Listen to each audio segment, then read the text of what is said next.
আল্লাহ তাআলা সূরাতুল ফাতিহা, এমন কোন মানুষ নাই মুসলমানের সন্তান যে সূরা ফাতিহা জানে না। সূরাতুল ফাতিহার মধ্যে আল্লাহ তাআলা বলেন আলহামদুলিল্লাহি রাব্বিল আলামিন, সমস্ত প্রশংসা আল্লাহ, আর রহমানির রহিম, রব্বিল আলামিন। রব্বিল আলামিন মানে হচ্ছে যিনি জগৎ সমূহের প্রতিপালক। প্রশংসা কার? আল্লাহ। এখন দল তো দুইটা, একটা হলো আল্লাহরে মানে, আরেকটা আল্লাহরে মানে না। এখন আলহামদুলিল্লাহ রাব্বিল আলামিন মানে হইতেছে আল্লাহরে মানে, যারা মানে তারা তো বলবে আল্লাহর প্রশংসা, নাকি অন্য কারো বলবে? আর যারা মানে না তারা খাবে আল্লাহর, করবে আল্লাহর, কিন্তু যা বলবে দুর্গা দুর্গা। এখন এদেরকে বলতেছে, এরা বলতেছে যে আল্লাহ যে কইলো কোরআনের মধ্যে কোনো সন্দেহ নাই। সন্দেহ তো আছে। কেমনে? আলহামদুলিল্লাহ রাব্বিল আলামিন, সমস্ত প্রশংসা কার? বলে আল্লাহ। যদি সমস্ত প্রশংসা আল্লাহর হয়, তাহলে আমি তো আল্লাহরে মানি না, দুর্গারে মানি। হ্যাঁ, আমি তো আল্লাহরে মানি না, আল্লাহ তো বলতেছে সবাই আল্লাহরে মানবো। বেশ লাগলো না? আল্লাহ কি বলছে? কোনো সন্দেহ নেই, সন্দেহ লাগাই দিল। শয়তান আছে, অনেক শয়তান আছে, আপনার ছোট্ট একটা কথা বলে সন্দেহ লাগাই দিল। এটা যে বলে খান্নাস, আল্লাযী ইউওয়াসওয়িসু ফি সুদুরিন নাস। কোরআনের মধ্যে আছে সূরা নাস, এমন কোন মানুষ নেই পারে না। এই নাসের মধ্যে আসছে যে খান্নাস একটা বাহিনী আছে, শয়তান, মানুষ শয়তান এবং জিন শয়তানের মধ্যে, এগুলা কান করা দিয়া দিয়ে আপনার মনের মধ্যে কুমন্ত্রণা সৃষ্টি করে। এই খান্নাস এর এখন সন্দেহ লাগায় দিছে যে সমস্ত প্রশংসা যদি আল্লাহর হয়, তাহলে আমি অমুকরে মানি কেন? আল্লাহ কি কয় দেখেন, সুবহানাল্লাহ। আল্লাহ কেমনে কথা কয়, ওই কথার মধ্যে জবাব লুকিয়ে থাকে। রব্বিল আলামিন, আল্লাহ হইতেছে রব্বুল আলামিন, সমস্ত জগৎ সমূহের রব। আসমানের রব আল্লাহ, জমিনের রব আল্লাহ, পাহাড়ের রব, পর্বতের রব আল্লাহ, আসমান, গ্রহ নক্ষত্র, ধূমকেতু, ছায়াপথ, কাবিন্দ, সব কিছু রব আল্লাহ। সূর্যের রব আল্লাহ, জি সূর্যের পূজা তুমি করো। বায়ুর রব আল্লাহ, জি বায়ুর পূজা তুমি করো। সব কিছুর রব যদি আল্লাহ হয়, তাহলে পৃথিবীটা কার? আল্লাহ। আসমানটা কার? আল্লাহ। সবকিছু যদি আল্লাহর হয়, তার মানে খাওয়াই কে? আল্লাহ। পালে কে? আল্লাহ। হায়াত দিছে কে? আল্লাহ। বায়ু দিছে কে? আল্লাহ। বৃষ্টি দিছে কে? আল্লাহ। সব যদি আল্লাহর হয়, তুমি যদি আল্লাহরে না মানো, আর আল্লাহ যদি এই পৃথিবীর মালিক হয়, তাহলে পৃথিবীর বাহিরে যায় দাও। এমন কেউ আছে পৃথিবীর বাহিরে যেতে পারবে? আছে কেউ? পৃথিবীর বাহিরে, এই মহাবিশ্বের বাহিরে যেহেতু কেউ যেতে পারবে না, অতএব ইচ্ছায় অনিচ্ছায় আল্লাহরে মানতেছে না, মানতেছে না। হ্যাঁ, আল্লাহর জমিনে আছে, তার মানে আল্লাহর খাইতেছে। আল্লাহর খাইতেছে তো সে মুখে বলুক আর না বলুক, কাজে কিন্তু আল্লাহরে মানতেছে। এই জন্য আল্লাহ বলে রব্বুল আলামিন। প্রশংসা আমার করবি না, প্রশংসা করবি না তুই, আমারই তো খাপ তুই। যদি তুই প্রশংসা নাই করো, ঠিক আছে, তোর যদি ক্ষমতা থাকে এই মহাবিশ্বের বাহিরে চলে যা, একটা এমন জায়গায় চলে যাবি যেখানে আমার রাজত্ব চলে না। এমন জায়গা আছে? সমুদ্রের নিচে চলে যাবে। এক আল্লাহর বান্দা, দুই আল্লাহর বান্দা পীরের কাছে গেছে। আগের যুগে ভালো ভালো পীর ছিল, এখন তো বন্ড। গাধা আছে না, মরা গাধা, দুইটা রেখা কয় আমার পিসাব, এটা বুঝলা এগুলো করে। বুঝছেন? কলা গাছ এক জায়গায় মাটি কুইরা দেয়, কলা গাছ খাইতে রাখছে। বুঝছেন? এখন আগের যুগের ভালো পীর, তার কাছে মনের সংশোধনের জন্য গেছে। এখন দুইজন ছাত্র খেলাফত দিতে হবে যে এরা পীর হবে, পীর হয়ে নিজের এলাকায় যায় সংশোধনের কাজ করবে। এখন দুইজনে কইছে যে একটা মুরগি নিয়া এমন জায়গা থেকে জবাই করে নিয়ে আসবা যে জায়গার মধ্যে কেউ তোমারে দেখবে না। এখন দুইজন গেছে, একজন জিন্দা মুরগি নিয়ে আসছে, আরেকজন মরা মুরগি নিয়ে আসছে, মানে জবাই করে নিয়ে আসছে। জিন্দা মুরগি আনলা যায় পরে, কই হ্যাঁ ডাকে জিগার, তুমি মরা লই আইলা যায়, আপনি তো কইছেন এমন জায়গায় জবাই করতে সেখানে যেন কেউ না দেখে। আমি পাহাড়ের উপরে উঠছি, দেখি ওখানেও মানুষ আছে। আমি লুকায় রয়ে গেলাম, ওখানেও মানুষ। জঙ্গলে গেলাম, ওখানেও মানুষ। শেষে মেশে বাধ্য হইয়া সমুদ্রের নিচে ডুব দিয়ে এরপরে জবাই করে নিয়ে আসছে, এখানে কেউ আমারে দেখে নাই। আরেকজন বলে তুমি জিন্দা নিয়ে আসলে কেন? তোমার তো খেলাফত দেওয়া হবে না। আমি আসমানের ওই চূড়ার মধ্যে, আমি পাহাড়ের চূড়ার মধ্যে উঠছিলাম। ওখানে ওঠার পরে আমি দেখি আমাকে কে জানি তাকায় তাকায় দেখে। আমি লুকাবে চলে গেলাম জঙ্গলের মধ্যে। যখন জবাই করতে যাব, কে জানি দেখে। আমি সমুদ্রের নিচে ডুব দিলাম। দেখি কে যেন আমারে দেখে। কে দেখে? কোন মানুষে দেখে না, আমার রব আল্লাহ দেখে। যেহেতু আমার আল্লাহ আমারে দেখতেছে, এই জন্য আমার রব যেহেতু আমারে দেখতেছে, এই জন্য আমি জবাই করতে পারি নাই। আমার খেলাফতের প্রয়োজন নাই। বলে খেলাফত তুমি পাইবা, এই বন্ডটাই পাইতো না। এত বুঝেই নাই। কেউ যেন না দেখে, কেউ মানে তো এখানে বুঝেছে আল্লাহরে। হ্যাঁ, মানে হইতেছে আমি গোপনে যেন কোনো গুনাহ না করি। যে ব্যক্তি গোপনে গুনাহ না করে, সেই ব্যক্তি প্রকাশ্যও করে না, আর যে প্রকাশ্যে না করে সে তো আল্লাহর বলি। তো এই বান্দার এই আল্লাহর ওলি খেলাফত দিয়ে দিছে। ঘটনা কোথা থেকে আসলো? যেখানেই যাবেন সেখানে আল্লাহ তাআলার রাজত্ব। সব জায়গায় যদি আল্লাহর রাজত্ব হয়, তাহলে ক্ষমতা একমাত্র আল্লাহ। আল্লাহ বলতেছে যে সমস্ত প্রশংসা আল্লাহর, মানো আর না মানো আল্লাহর আন্ডারেই তুমি আসো। যদি না মানো, তাহলে আল্লাহর জমিন থেকে বের হয়ে গিয়া এরপরে গরু গোশত খাওয়ার কি গোশত হবে তোমার, খাওয়ার খাও, ক্ষমতা নাই। প্রিয় ভাই আমার, এই জন্য ভাগ্য রজনী যেটা, এখানে যদি আমরা কান্নাকাটি করে আল্লাহর কাছে নিতে পারি, আমি অসুস্থ, আল্লাহ কি বলে, বান্দা আমার কাছে চাও। আমরা চাইতেই তো পারি না। যখন বিপদে পড়ি তখন চাই, কিন্তু কন্টিনিউ চাইতে হবে। আমি মাঝে মাঝে একটা কবিতা পড়ি মোনাজাতের মধ্যে, हर घड़ी देने को तू तैयार है, जो न मांगे उससे तू बेजार है। মানে কি জানেন? हर घड़ी देने को तू तैयार है, जो न मांगे उससे तू बेजार है। সব সময় আল্লাহ তুমি দেওয়ার জন্য প্রস্তুত। যে তোমার কাছে না চায়, তুমি আল্লাহ তার উপর অসন্তুষ্ট হও। মানুষের কাছে একবার চাইলে ভুল দেয়, দুইবার চাইলে দেয়, তিনবার চাইলে বিরক্ত হয়, চারবার চাইলে হিংসা শুরু হয়ে যায়, ঝগড়া শুরু হয়ে যায়, মারামারি শুরু হয়ে যায়। আর আল্লাহর কাছে না চাইলে আল্লাহ অসন্তুষ্ট হয়, বরং চাইলে আল্লাহ সন্তুষ্ট হয়। হাদিসের মধ্যে আসছে, যে ব্যক্তি না চায় আমার কাছে, আমি আল্লাহ তার উপর রাখি। হাদিসের মধ্যে আসে দুআ মুখুল ইবাদা, বান্দার দোয়া হইতেছে ইবাদতের মগজ। দেখবেন অনেকে বাতের ব্যথা করে না কেন? এই যে মগজ নাই, শুকায় গেছে। কোমরের ব্যথা কেন? ক্যালসিয়ামের বড়ি খায়, ট্যাবলেট খায়। তো কেন হয়? মূল কথা হইতেছে যে আমাদের মধ্যে শারীরিক দুর্বলতা। শেষ বয়সে যখন চামড়া ঢিল হয়ে যায়, তখন মসজিদে কুটকুট করে আসে। জোয়ান বয়সে হয় না, খবর থাকে না, খালি ঘুমায় না। কি আজীব! এই জন্য আল্লাহর ওলি বলে যে সিংহ হরিণ মেরে খায় না, হরিণ মেরা যে খায়, হরিণের তো একটা জীবন আছে নাকি? এই জীবন যে মারলো, এটা তো একটা কষ্ট, এটা জুলুম না? সারা জীবন জুলুম করার পরে যখন সিংহ বৃদ্ধ হয়ে গেছে, এখন আর জুলুম করে না। না না না, সে আল্লাহর ওলি হয়ে গেছে, তসবিহ পড়তেছে, পয়সা পয়সা আল্লাহ আল্লাহ করতেছে। না, বিষয়টা এরকম না। বিচার এখন মারতারে না, কোমর লড়ে না। হ্যাঁ, কোমর লড়ে না। এবং কি আপনি দেখবেন আধুনিক যুগে ইউটিউবে সবই পাওয়া যায়, আপনি সার্চ করে দেখবেন সিংহ শেষ বয়সে না খায় মরে। এমন হয় চিকন হইতে হইতে হইতে হইতে ফেরাউনের মতো হয়ে যায়। সারা জীবন ফেরাউনের মতো জুলুম করছে, বনি ইসরাইল করে। হ্যাঁ, এখন শেষে মাসে ফেরাউনের মতো চাপা ভাঙ্গা হইয়া এরপরে মারা যায়।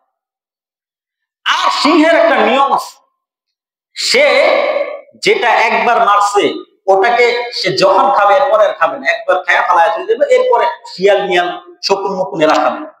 আমার খাবার অন্য খাবে, আমি কারো খাবার খাবো না। এমন না যে অন্য সিংহ মারছে আমি খাবো, একসাথে মারলে পরে আমি খাবো। এই জন্য শেষ বয়সে বলে না খায়া বুঝে যাবো, কিন্তু খাবো না মেয়েটা। এক ঘটনা মনে পড়ে গেছে, বইলা দিই। এক বাদশায় ছাদের মধ্যে উঠছে, ওঠার পরে দেখে অমুক বাড়িতে কোন সুন্দরী মহিলা ওড়না লাড়তেছে সকালবেলা গোসল করে। মহিলাটা কে রে? আপনার আন্ডারে যে কাজ করে তার বউ। আমার গোলাম তো কালা, সুন্দর বউ পেয়েছে, গোলামরা একটা চিঠি দিয়ে অমুক দেশে পাঠা, এদিকে টার্গেট আছে, টার্গেট করে না, টার্গেট করে গেছে। তো ওই লোকে যখন চিঠি নিয়ে গেছে, ঘর ফাঁকা, ঘরের মধ্যে গেছে, তো ওই মহিলা ফুসকি দিয়া দেখছে বাচ্চা আইতেছে, বাচ্চা একাই হলো, কে? আমি তোমার মুনির বাচ্চা। ঘরে কেউ নাই, এমন সময় আসার মতলবটা তো বুঝলাম না। জঙ্গলের মধ্যে হঠাৎ করে সিংহ কেন আসছে? হরিণকে একা পায়া? তো বলে কাজ আছে একটু। বুঝছি তো কি কাজ, কিন্তু মশা মাছি যেখানে বসে, সিংহ কি সেই খাবার খায়? বুঝছেন বিষয়টা? তো বুঝছেন? লজ্জায় গেছে। কবিতা লিখছে এক কবি, যে খাবারে মুখ দিয়েছে কুকুর ও বিড়াল, সে খাবার সিংহ খায় না। সুন্দর এক আরবি কবিতা আছে। কথাটা কোথা থেকে আসলো? সিংহের একটা তবিয়ত হইতেছে, হায়াতুল হায়াওয়ান কিতাবের মধ্যে এই ঘটনা আছে। সুন্দর কবিতা, কবিতাটা খেয়াল নেই, মনে অনেক মজা পাইতেন। সিংহের নিয়ম হইতেছে সে অন্যটা খাবে না। তো শেষ বয়সে দেখবেন সারা জীবন মাইশাটা মাইরা খায়া, হ্যাঁ, চিরসামারে এই সারা জীবন এই উদান, যেটা আমাদের বাসায় উদান বলে, আপনাদের এখানে কি বলে, চিৎকার করে না? চিৎকার করতে করতে এখন এসে কুটকুট করে আল্লাহ মাফ করে দেন। আল্লাহ মাফ করবে তো কোনটা করবে? আল্লাহ মাফ করবে আল্লাহর হক, বান্দার হক না। যার বারে আম চুরি করছেন হ্যার কাছে মাফ চাই আসেন। আম তো ছোট মোটো জিনিস, একটা উদাহরণ দিলাম আর কি। কত মানুষের জীবনের কত হক মেরে খাইলাম না? তবে হ্যাঁ, আল্লাহ বলতেছে লা তাকনাতু মির রাহমাতিল্লাহ, কারো কেউ যেন আল্লাহর রহমত থেকে নৈরাশ না হয়ে যায়।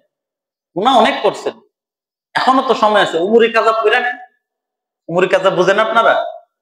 জীবনের যত কাজা নামাজ আছে এগুলা কাজা করা যায়। কাজা নামাজ পড়ে নেন। জীবনে আমার যত নামাজ কাজা হয়েছে, মনের জিজ্ঞাসা মন জীবনে কতগুলো নামাজ কাজা করছে।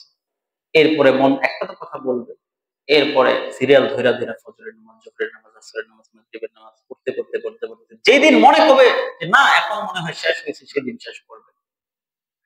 এইভাবে নামাজগুলা পড়ে নেন, না হলে শেষ বয়সে ফিদিয়াও দিতে পারবেন না। এভাবেই তো কবরে যেতে হবে।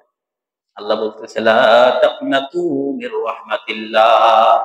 দোয়া তো কবুল হবে, কিন্তু দোয়া কবুল হওয়ার কাজ তো করতে হবে। আব্দুল কাদের জিলানী রাহমাতুল্লাহি আলাইহির কাছে যুবক গেছে, যাওয়ার পরে বলে হুজুর দোয়া করেন আমার জন্য একটা সন্তান, ছেলে সন্তান হয়। এক বছর পরে আবার আসছে, হুজুর কি দোয়া করলেন? দোয়া তো কাজ হইল না, আবার একটু দোয়া করেন। আবার দোয়া করছে। আবার তৃতীয় বছর গেছে, হুজুর দোয়া করেন, কাজ হয় না, 3 বছর ধরে দোয়া করেন।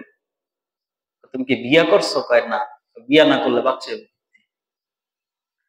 আমাদের হইতেছে হুজুরের কাছে দোয়া চাইতো প্রত্যেক শুক্রবার, কিন্তু দোয়ার কাজ তো কয়দিন করি। এই জন্য দোয়ার কাজ করতে হবে। আল্লাহ বলেন ইন্না কুন্না মুনদিরিন। এই কোরআন আমি নাযিল করছি, নাযিল করে করে তোমাদেরকে সতর্ক করছি, বান্দা এইদিকে যাও, এদিকে যায় না, এদিকে যাও, এদিকে যাও না, এটা জান্নাতের পথ, এটা জাহান্নামের পথ, এদিকে যাবা, এদিকে যাবা না। আমরা মানি নাই। হ্যাঁ, জান্নাতের পথ দেখায় দিয়েছে, জাহান্নামের পথ দেখায় দিয়েছে। ফাহাদাইনাহুম নাজদাইন। আমি দুইটা পথ দেখায় দিলাম, জান্নাতের পথ, জাহান্নামের পথ। জাহান্নামের পথে যায় তুমি জাহান্নামের দিকে চলে গেছো, এখন বলতেছো ভাগ্য। শেষমেশ কি বলে মানুষ, কি ট্যালেন্ট! সারা জীবন শয়তানি ময়তানি করে এখন বলে যে ভাগ্য। প্রিয় ভাইয়ারা আমার, দেখেন আমরা কারো বয়স 40, কারো 50, কারো 70 হয়ে যাবে, কিন্তু যদি জিজ্ঞেস করা হয় কোরআন অর্থ কি, কোরআন কেন নাজিল করছে, কোরআন কে নাজিল করছে, কার উপরে নাজিল করছে, এগুলো অনেক কিছু আমরা বলতে পারবো না। কোরআন অর্থ কি, এটা তো আর মহা মুশকিলের জিনিস। এটা মহা মুশকিলের জিনিস না। কোরআন অর্থ কি? কোরআন অর্থ হলো অধিক পঠিত গ্রন্থ। পৃথিবীতে কোরআনের মতো অধিক বেশি পড়া কোনোটা হয় নাই। একটা হাফেজ ছেলে যে কোরআন পড়ে, কয়েক হাজার বার পড়ার পরে তার মুখস্থ হয়। সারা তার ছাত্র জমানায় 4 বছর যে পড়াশোনা করে, এর মধ্যে 4000 5000 বার পড়া হয়ে যায়। এত সহজে তার মুখস্থ হয়ে যায় না। আর পুরো পৃথিবীতে যত কিতাব আছে, একটা কিতাব আপনি ফার্স্ট টু লাস্ট মুখস্থ করছে ওইরা শোনায় দেবে, এরকম কোন যোগ্যতা কারো আছে? কিন্তু কোরআন কিন্তু ওইরা পুরাটা মুখস্থ করে। এটাই মুজিজা। আল্লাহ বলছে যে আমি কোরআনকে হেফাজত করবো, তো আল্লাহ হেফাজত করে দেখায় দিচ্ছে। এখন একদল বের হইছে, আল্লাহই কইছে হেফাজত করবো, তাই তোমরা মুখস্থ কেন করো? আল্লাহ হেফাজত করবো কেমনে? আল্লাহ এই জায়গায় নাজিল হয়ে দেবো? তো মুসার জামানায় ঘটনা হয়ে গেল। যতক্ষণ আল্লাহরে না দেখুন ততক্ষণ বিশ্বাস করি না। নাস্তিকরা বলে না, এই কথা তো নাস্তিকরা শিখছে, তো তাদের গডফাদার আছে না, ইহুদি গডফাদার, এই ইহুদি গডফাদার শিখছে। সূরা বাকারার মধ্যে আছে, লান নুমিনা হাত্তা নারাল্লাহা জাহরা, যতক্ষণ পর্যন্ত আল্লাহরে না দেখবো ততক্ষণ পর্যন্ত বিশ্বাস করি না। বুঝছেন? এরা নবীর সাথে কি বেয়াদবি চাইনা করছে। একটা ঘটনা বলে দেই, মজার ঘটনা। নবীজি সাল্লাল্লাহু আলাইহি ওয়াসাল্লাম বেলাল কবরে, বেলাল আযান দাও, বেলাল আযানে দাঁড়াইছে। আযানে দাঁড়ায় বেলালের কণ্ঠ খুব সুন্দর, আল্লাহু আকবার আল্লাহু আকবার। যখন আযানটা দিছে, এখন বেলালের আযানের আওয়াজ শুনে কাফেরের বাচ্চা আছে না, কিছু কাজ করে বকরি চড়াইতে আসছে, ওরাও বেলালকে ভেঙায়। কেমনে ভেঙে? আল্লাহু আকবার আল্লাহু আকবার। নবীজি বৈশা যে বান্দর গুলা বান্দরামি করতেছে। আবার যখন বেলাল কয় আশহাদু আল্লা ইলাহা ইল্লাল্লাহ, এরাও কয় আশহাদু আল্লা ইলাহা ইল্লাল্লাহ। এদের মধ্যে আবার একটা ছেলে আছে, খুব সুন্দর কথা বলছে। নবীজি আযান শেষ হওয়ার পর্যন্ত অপেক্ষা করছে। আযানটা যখন শেষ হয়েছে, এদেরকে ধরে নিয়ে আসো। এরা তো ভয় পেয়ে গেছে, ধরে নিয়ে আসছে। আসার পরে সবগুলা ভয় পায়া হাঁটুটা নিচে দিয়ে এইভাবে অপরাধীর মতো পিছনের দিকে হাত দিয়ে বসছে। নবীজি এদের সামনে গেছে, যা তোমাদের মধ্যে সুন্দর কণ্ঠে উচ্চ আওয়াজে একটা আযানের আওয়াজ শুনলাম, সবাই তো তোমরা আযান দিছো, কিন্তু তোমাদের মধ্যে কণ্ঠ সুন্দর কার বেশি, যার আযানটা খুব ভালো লাগছে আমার কাছে?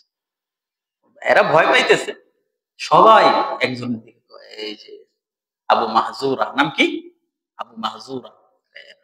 আবু মাহজুরা ভয় পেয়ে গেছে আরো বেশি। নবীজি যায়া বলে আযান দাও। হুজুর আমি তো আযান পারি না। একটু আগে যে বললাম, ওই যে কালা বেড়াটা শুনে তা আমি বলি তুমি বলো। এখন নবীজি বলতেছে, সুবহানাল্লাহ বলে। নবীজি বলে আল্লাহু আকবার আল্লাহু আকবার। উনি বলে আল্লাহু আকবার আল্লাহু আকবার। বলে আরো বলে আশহাদু আল্লা ইলাহা ইল্লাল্লাহ। এখন আবু মাহজুরা বলে আশহাদু আল্লা ইলাহা ইল্লাল্লাহ। আবার বলো আশহাদু আন্না মুহাম্মাদার রাসূলুল্লাহ। আবার বলতেছে, বলতে বলতে শেষ করছে হাইয়া আলাস সালাহ।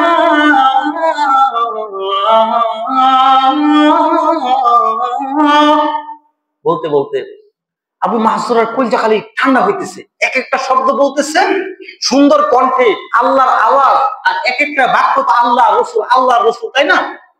যখন বলতেছে, কাফেরের বাচ্চা বলতেছে আল্লাহু আকবার আল্লাহু আকবার, আল্লাহ হচ্ছে সবথেকে বড়, আল্লাহ হচ্ছে সবথেকে বড়। আমি নবী মুহাম্মদ সাল্লাল্লাহু আলাইহি ওয়াসাল্লামকে মেনে নিলাম, নবী মুহাম্মদ হচ্ছে একজন রাসূল, নবী মুহাম্মদ একজন রাসূল। আমি সাক্ষ্য দিচ্ছি, আমি তোমাদেরকে কল্যাণের পথে ডাকছি, আমি তোমাদেরকে কল্যাণের পথে ডাকছি। আল্লাহ বড়, আল্লাহ বড়, আল্লাহ হচ্ছে এক, আল্লাহ হচ্ছে অদ্বিতীয়। বারবার যখন সে আল্লাহর কথা বলে, তার অন্তরটা প্রশান্ত হয়ে যায়, তার অন্তরের মধ্যে আবেগ সৃষ্টি হয়ে যায়, চোখ দিয়ে ঝরঝর করে পানি পড়ে। নবীজি সাল্লাল্লাহু আলাইহি ওয়াসাল্লাম তার মাথার মধ্যে হাত বুলাইয়া দিয়েছে। সুবহানাল্লাহ। নবীজি তার মাথার মধ্যে হাত বুলাইয়া দিয়েছে। মাশাআল্লাহ, তোমার কণ্ঠটা খুব সুন্দর, তুমি আমাদের মুয়াজ্জিন হয়ে যাও। হুজুর মুয়াজ্জিন হওয়ার আগে তো কালিমা পড়তে হবে। আমি কালিমা পড়ে লা ইলাহা ইল্লাল্লাহ ওয়া আশহাদু আন্না মুহাম্মাদার রাসূলুল্লাহ। হুজুর, যখন আপনি ইহুদিদের বিরুদ্ধে বলতেন, যখন আপনি নাসারাদের বিরুদ্ধে বলতেন, আমার কলিজার মধ্যে এমন বলতো আপনাকে দেখতেই মন চাইতো।